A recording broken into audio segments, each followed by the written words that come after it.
ಚಿಕ್ಕದು ಸರ್. ಇದು ಈ ಥರ ಟಾರ್ ರೋಡ್ಗೆ ಅಟ್ಯಾಚ್ ಆಗಿರುವಂಥ 25 ಕುಂಟೆ ರೆಡ್ ಸಾಯಿಲ್ ಲ್ಯಾಂಡ್ ಕೂಡ ತೋರಿಸ್ತೀನಿ. ಬ್ಯಾಕ್ ಡ್ರಾಪಲ್ಲಿ ಈ ಥರದೊಂದು ಹಿಲ್ ವ್ಯೂ ಬರುತ್ತೆ. ಟಾರ್ ರೋಡ್ಗೆ ನಿಮಗೆ ಹೆಚ್ಚು ಕಮ್ಮಿ ಒಂದು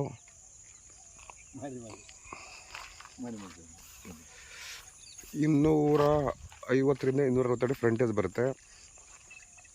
ಊರ ಪಕ್ಕದಲ್ಲಿರುವಂಥದ್ದು ಚನ್ನಪಟ್ಟಣದಿಂದ 16 ಕಿಲೋಮೀಟ್ರ್. ಇದು ನೋಡ್ಬೋದು ಟಾರ್ ರೋಡು ಚನ್ನಪಟ್ಟಣದಿಂದ 16 ಕಿಲೋಮೀಟ್ರು. ಇದು ಚನ್ನಪಟ್ಟಣ ಮತ್ತು ಮಳವಳ್ಳಿ ಬಾರ್ಡ್ರು.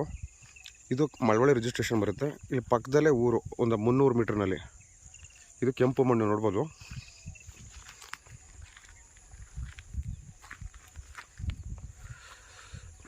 ಎದುರುಗಡೆ ಎಲ್ಲ ಈ ಥರ ಡೆವಲಪ್ಡ್ ಫಾರ್ಮ್ ಹೌಸು, ನೀರಾವರಿ ಬೆಲ್ಟು. ಇದೇ ಚನ್ನಪಟ್ಟಣದಿಂದ ಬರೋ ರೋಡು. ಬ್ಯಾಕ್ ಡ್ರಾಪಲ್ಲಿರುವಂಥ ಬೆಟ್ಟ ಇದು. ಪಕ್ಕದಲ್ಲೇ ಊರು. ಪಟ್ಟ ಬಂದ್ಬಿಟ್ಟು ನಿಮಗೆ 25 ಕುಂಟೆ ಬರುತ್ತೆ.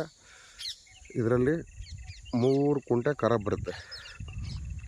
ತಗೋತೀವಿ ಅಂದರೆ ಒಬ್ಬರೇ ತಗೋಬೋದು, ಇಲ್ಲ ಸ್ಪ್ಲಿಟ್ಟಾಗಿ ತೊಗೋತೀವಿ ಅಂತಂದರೆ ಒಬ್ಬೊಬ್ಬರಿಗೆ 12 ಕುಂಟೆ ಕೊಡ್ತೀವಿ. ಆಮೇಲೆ ಇದು ತುಂಬ ದೊಡ್ಡ ರೋಡ್ ಇದು. ಸೊ ಇದು ಹಳ್ಳ ಏನಿದೆಯಲ್ಲ, ಹಳ್ಳ ನೀವು ಯೂಟಿಲೈಸ್ ಮಾಡಿಕೊಂಡ್ರೆ ಇದರಲ್ಲೂ ಟೋಟಲ್ ಇದರಿಂದ ಈ ಲ್ಯಾಂಡಲ್ಲಿ ಒಂದು 7ರಿಂದ 8 ಕುಂಟೆ ಎನ್ಕ್ರೋಚ್ಮೆಂಟ್ ಲ್ಯಾಂಡ್ ಸಿಗುತ್ತೆ. ಇದು ಹಳ್ಳ. ಇಲ್ಲಿ ಎಲೆಕ್ಟ್ರಿಕ್ ಕನೆಕ್ಷನ್ ಐತೆ, ಪಕ್ಕದಲ್ಲಿ ಊರೈತೆ, ಸೇಫ್ಟಿ ಜಾಗ. ಇಲ್ಲಿ ಅಳತೆ ಬಸ್ಗಳೆಲ್ಲ ಮಾಡಿದ್ದೀವಿ. ಆ ಬೋರ್ ಇದಕ್ಕೆ ಬರುತ್ತಾ?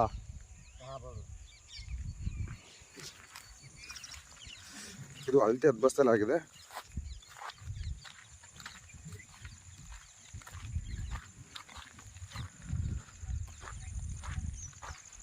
ನೋಡ್ಬೋದು ಸಾಯಿಲ್ ಕಂಡೀಷನು. ಕೆಂಪು ಮಣ್ಣು, ಟಾರ್ ರೋಡ್ ಅಟ್ಯಾಚು. ಚನ್ನಪಟ್ಟಣದಿಂದ 16 ಕಿಲೋಮೀಟ್ರು.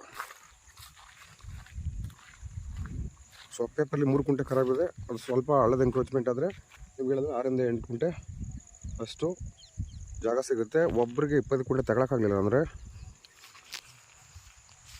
12 ಕುಂಟೆ ಸ್ಪ್ಲಿಟ್ ಮಾಡಿಕೊಡ್ತೀವಿ. ಸೊ ಹಿಂದೆ ಇವರು ಅಣ್ಣ ತಮ್ಮರು ಅನುಭವದಲ್ಲಿದ್ದರು.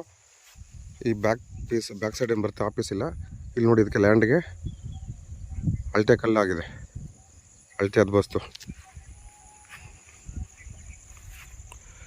ಸೊ ಫ್ರಂಟೇಜ್ಗೆ 240ರಿಂದ 260 ಅಡಿ ಬರುವಂಥ ಈ ಥರ ಸ್ಮಾಲ್ ಪೀಸ್ ಲ್ಯಾಂಡು.